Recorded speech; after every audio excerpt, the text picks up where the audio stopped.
اور میں یہ مسلمانوں سے اکثر کہتا ہوں کہ یہ ہمارے مسلمان واعظین بھی اور علماء بھی بڑی یعنی اپنی تقریروں کے اندر بھی اور سوشل میڈیا کے اوپر بھی بڑا اس حوالے سے فخریہ بیان کرتے ہیں، جی ہٹلر نے جو ہے وہ ہولوکاسٹ کے اندر 60 لاکھ یہودیوں کو قتل کر دیا تھا، یا چلے محتاط اندازہ ہو تو 6 لاکھ یہودی تو بنتے ہیں، اور کہتے ہیں جی ان کو قتل کرنے کے لیے اس نے فیکٹریاں بنائی تھیں۔ آپ کو پتہ ہے نا ہولوکاسٹ ایک انسانی تاریخ میں بڑا دردناک واقعہ ہے کہ 1941 سے لے کے 1945 تک ان 5 سالوں میں ہٹلر نے، جو جرمنی میں ایک ڈکٹیٹر تھا، اس نے انسانوں کو قتل کرنے کے لیے باقاعدہ فیکٹریاں بنائی تھی، 100 فیکٹریاں ان کو کہا جاتا تھا۔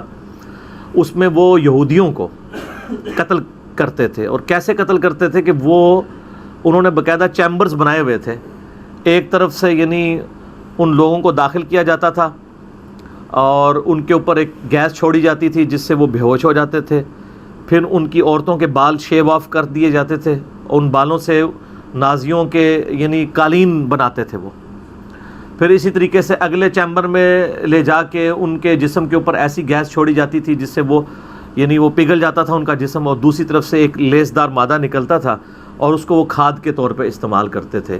انسانوں کو قتل کرنے کے لیے انہوں نے فیکٹریاں بنائی تھیں جس میں انہوں نے 60 لاکھ یہودیوں کو قتل کیا۔ اس واقعے کو ہولوکاسٹ کہا جاتا ہے۔ بعض لوگ کہتے ہیں جی ان کا پراپوگنڈا ہے وہ 6 لاکھ تھے۔ میں کہتا ہوں جی 6 لاکھ کیا 6 بندے بھی ہوں اور ان کو اس طریقے سے ناحق قتل کیا جائے، اسلام تو اس کو قتل سپورٹ نہیں کرتا۔ اور یہ یاد رکھیے گا یہودیوں کو یہودی ہونے کی وجہ سے قتل نہیں کیا گیا تھا، بلکہ ہٹلر چونکہ ایک سیکولر تھا، ایتھیسٹ ٹائپ انسان تھا، اس کو مذہبی لوگوں سے چڑ تھی۔ اس وقت یورپ کے معاشرے میں مذہبی لوگ کرسچن یہودی سمجھے جاتے تھے، آج بھی یہودی بہت مذہبی ہیں جہاں پہ ہیں، اور وہ کہتے تھے ہمارے معاشرے میں یہ مس فٹ ہے۔ جس طرح آج مسلمانوں کو مذہبی ہونے کی وجہ سے ان یورپ کے معاشرے میں چند شر پسند عناصر برا سمجھتے ہیں، بالکل یہی آج سے تقریباً 100 سال پہلے تھا کہ یہودیوں کو مذہبی ہونے کی وجہ سے نفرت کی جاتی تھی کہ یہ پریکٹسنگ ہے۔ اس جدید دور میں بھی گاڈ کے ماننے والے ہیں۔ وہ جو ہمارا علمی اختلاف ہے وہ اپنی جگہ، سیم یہی کچھ آج جو مسلمانوں کے ساتھ ہو رہا ہے یہ کچھ ان کے ساتھ ہوتا تھا۔ تو اس دن سے ڈر جائیں کہ جب یہی لوگ مسلمانوں کے لیے کوئی اس قسم کی ایکٹیویٹی پرفارم کریں، یہ قطعاً کوئی طریقہ کار نہیں ہے کہ ایک سر پھیرے شخص نے اٹھ کے کرائسٹ چرچ میں نیوزی لینڈ کے اندر مسلمانوں کی مسجد کے اوپر اس طریقے سے فائرنگ کھول کے اتنے مسلمانوں کو شہید کر دیا۔ قرآن حکیم اور نبی صلی اللہ علیہ وآلہ وسلم کے فرامین اسپیسیفکلی قتل ناحق کے حوالے سے اس چیز کی پرواہ نہیں کرتے کہ وہ قتل کیا جانے والا مسلمان ہے یا غیر مسلم۔ ایکسٹرا جوڈیشل کلنگ، ماورائے عدالت قتل کسی کا بھی ہو، وہ حرام ہے۔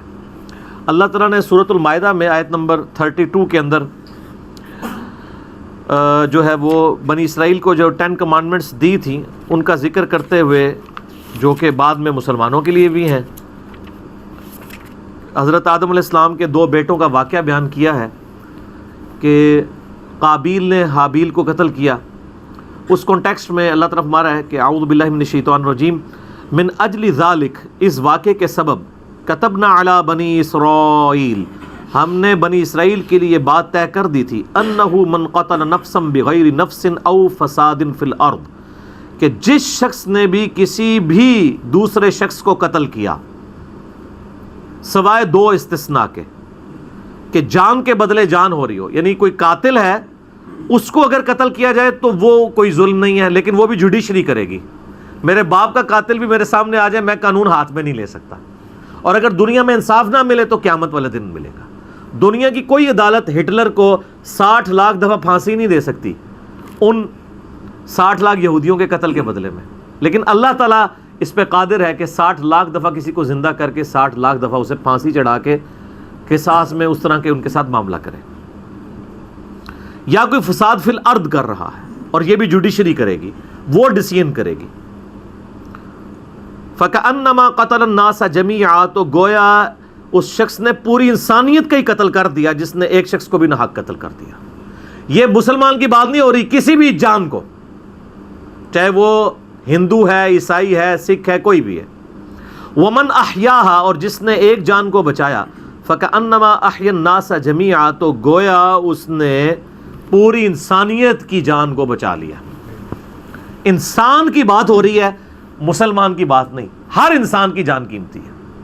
اور اس کانٹیکسٹ میں تو درجنوں حدیثیں مجھے زبانی یاد ہیں. صحیح بخاری میں حدیث ہے کہ نبی صلی اللہ علیہ وآلہ وسلم نے فرمایا، جس شخص نے کسی ذمی کافر کو قتل کیا، یعنی ایسا کافر جو مسلمانوں کے علاقے میں رہتا تھا اور مسلمانوں کو جزیہ دیتا تھا، اور مسلمان حکومت کی ذمہ داری تھی اس کی جان کی حفاظت کرنا، جیسا کہ پاکستان ہے. پاکستان میں ہندو جو رہ رہے ہیں وہ ٹیکس تو وہ بھی دے رہے ہیں نا. عیسائی جو رہ رہے ہیں وہ ٹیکس نہیں دے رہے؟ کیا دے رہے ہیں نا. تو یہ سب کے سب ذمی کافر ہیں. بخاری کے الفاظ ہیں، جس نے ذمی کافر کو قتل کر دیا تو وہ جنت کی خوشبو بھی نہیں پائے گا، حالانکہ جنت کی خوشبو 40 سال کی مسافت سے آ رہی ہوگی. نبی علیہ السلام نے فرمایا کہ 40 سال کی مسافت سے جنت کی خوشبو آ رہی ہوگی، لیکن جس نے ذمی کافر کو قتل کر دیا اس کو خوشبو بھی نہیں آئے گی، تو جنت میں جانا تو بہت دور کی بات ہے.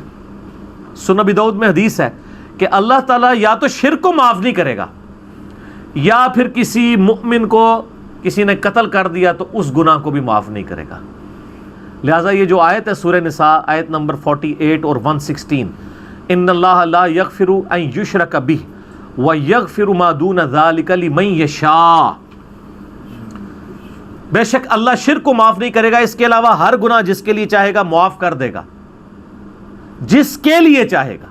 اس کا مطلب ہے کہ شرک کے علاوہ بھی ایسا گناہ ہو سکتا ہے جو اللہ تعالیٰ کسی کا معاف نہ کرے، اور وہ کون سا گناہ ہے؟ قتل ناحق. بخاری کے الفاظ ہیں، ذمی کافر کو. کتنا خطرناک معاملہ ہے. بخاری اور مسلم کی متفق علیہ حدیث ہے، اللہ کے محبوب صلی اللہ علیہ وآلہ وسلم نے فرمایا، قیامت والے دن سب سے پہلے قتل کے مقدمے کا فیصلہ ہوگا. ایک تو حدیث ہے سنن ابی داؤد کے اندر کہ قیامت والے دن سب سے پہلے نماز کے بارے میں سوال ہوگا. یہ حدیث بخاری مسلم میں ہے کہ سب سے پہلے قتل کے مقدمے کا فیصلہ ہوگا، یعنی حقوق العباد میں سے قتل کے مقدمے کا پہلا سوال ہوگا. اور سنن ابی داؤد کے اندر، ترمذی کے اندر حدیث ہے کہ قیامت والے دن مقتول اپنے قاتل کو پیشانی کے بالوں سے پکڑ کے گھسیٹتا ہوا اللہ کے عرش کے پاس پہنچ جائے گا اور کہے گا، یا اللہ اس شخص سے مجھے آج بدلہ دلوا، اس نے میری جان کیوں لی تھی، اس نے مجھ سے میری زندگی کیوں چھینی. اس حال میں کہ اس کے رگوں سے خون بہہ رہا ہوگا مقتول کی. اور سنن نسائی میں آگے الفاظ ہیں کہ اے حکمرانوں، کسی کو قتل کرنے پر کسی کی مدد نہ کرو. یعنی حکمران ہی ہوتے ہیں نا عموماً کہ وہ مدد کر رہے ہوتے ہیں قتل کرنے کے اوپر. یہ آج بھی آپ دیکھتے ہیں کہ لوگ اپنے مخالفین کو قتل کروا دیتے ہیں، پوری دنیا کے اندر ہو رہا ہے ایسا. اور پاکستان تو نمائندہ مثال ہے اس حوالے سے. یہاں تو مذہب کے نام پہ لوگوں کو قتل کر دیا جاتا ہے، لسانیت کی بنیاد پہ قتل کر دیا جاتا ہے، سیاسی اختلاف کی بنیاد کے اوپر قتل کر دیا جاتا ہے. تو لوگوں نے قتل ہلکا سمجھا ہوا ہے. جامع ترمذی اور ابو داؤد میں حدیث ہے کہ نبی صلی اللہ علیہ وآلہ وسلم فرمایا کہ اللہ تعالیٰ کے نزدیک کسی مسلمان کو قتل کرنا اس سے بڑا گناہ ہے کہ کوئی شخص پوری دنیا کو تباہ و برباد کر دے. پوری دنیا تباہ کر دی جائے نا، یہ چھوٹی چیز ہے. یعنی جتنی کموڈٹیز ہیں ایک انسان کے قتل کے حوالے سے.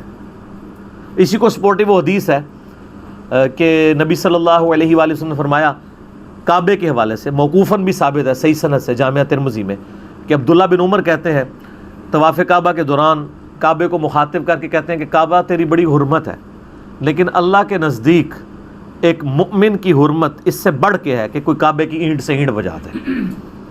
کوئی بندہ کعبے کو تباہ و برباد کر دے، اللہ کے نزدیک یہ چھوٹا گناہ ہے ایک مسلمان کے قتل کے ساتھ اگر اسے کمپیئر کیا جائے. کتنا کریٹیکل ایشو ہے. اور یہاں پہ یعنی تو اس میں مسلمان ہو یا کافر دونوں شامل ہیں. تو بخاری کی جو حدیث میں نے بیان کی وہ کافر کے بارے میں ہے کہ 40 سال سے جنت کی خوشبو آ رہی ہوگی اور وہ نہیں پائے گا. اور سورہ المائدہ کی آیت نمبر 32 تو آپ نے سن لی کہ ایک انسان کا قتل پوری انسانیت کا قتل ہے، اور ایک انسان کی جان بچانا پوری انسانیت کی جان بچانا ہے.